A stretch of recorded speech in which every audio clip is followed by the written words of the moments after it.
I'd work very hard to, pretend I was down to my last strike, and that was always with strike anywhere matches.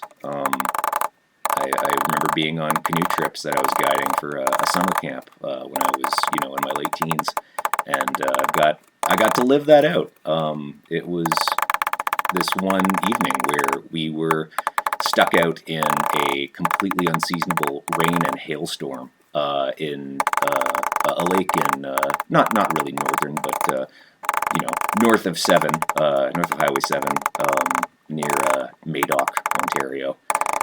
And, sorry, not Madoc, Bancroft, that's where we were. But we were on one of those lakes, and it was a small, 2-day sort of deal, just in and out, get the kids acclimatized to the woods. But when we were paddling over, we got hit by a completely unseasonable, freezing cold thunderstorm. Like, there was sleet, there was rain, just pure chop, and we were stranded out on this little granite peninsula in, Shield country. And after it all abated, and I had, about, I'd say 10 kids, probably no older than 12, 13, all of them, all of their gear soaked, because, they didn't have dry bags for everyone. That was for, the important stuff. I didn't have a dry bag either, because I definitely wasn't expecting it. I didn't bring it along, quite stupidly. We just had our Pelican case with fire starting supplies, and I remember just seeing all these freezing cold kids, and the water was too rough for us to paddle back to camp. So even though the rain had abated, the storm hadn't gone away, and we had this little brush pile that we were very desperately trying to get lit, so everyone could start drying off and warm up. And I remembered, all those little experiments that I would do out in the woods behind my family's place. And I got the fire built up, small tinder, and we had a little bit of wax paper, I think, that we used. And, the fire starting kit we brought was really, pitiful. It was not great. One of those big barbecue lighters.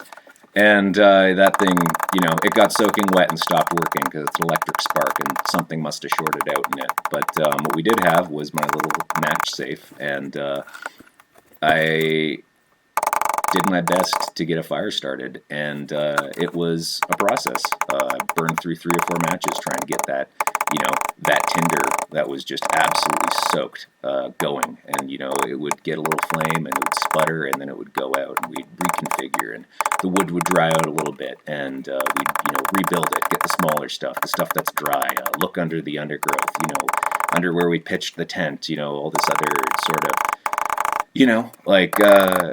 just really getting the kids to work hard, keep them moving, looking for brush to pile up, because I was very worried that if they stopped, they would, they'd be out in that cold wind on this little granite and little granite peninsula with a couple pine trees over us, just freezing. So we kept trying, and I burned through about 20 matches trying to get this thing started, and we're literally down to the last match.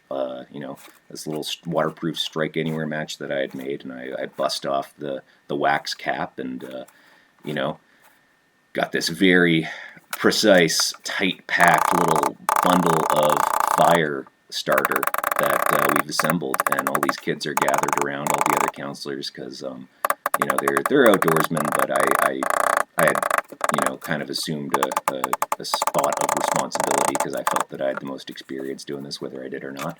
On our last match, we had gone through enough iterations with all of the wasted ones before, and all of the previous attempts, that we had that figured out. And this last match struck, big sulfurous plume rises up from it, and everyone's holding their breath as I just tuck it under the tinder, and it finally lights. And all these kids just, like Lord of the Flies, like they got their shirts off because all their shirts are just soaking wet, and they didn't want to be, in their cotton clothes getting even colder. So they're dancing around, waving their wet shirts around. And around this fire that I just started, and you know, it's a real special feeling. Not one that I encourage you to seek out. Always come more prepared.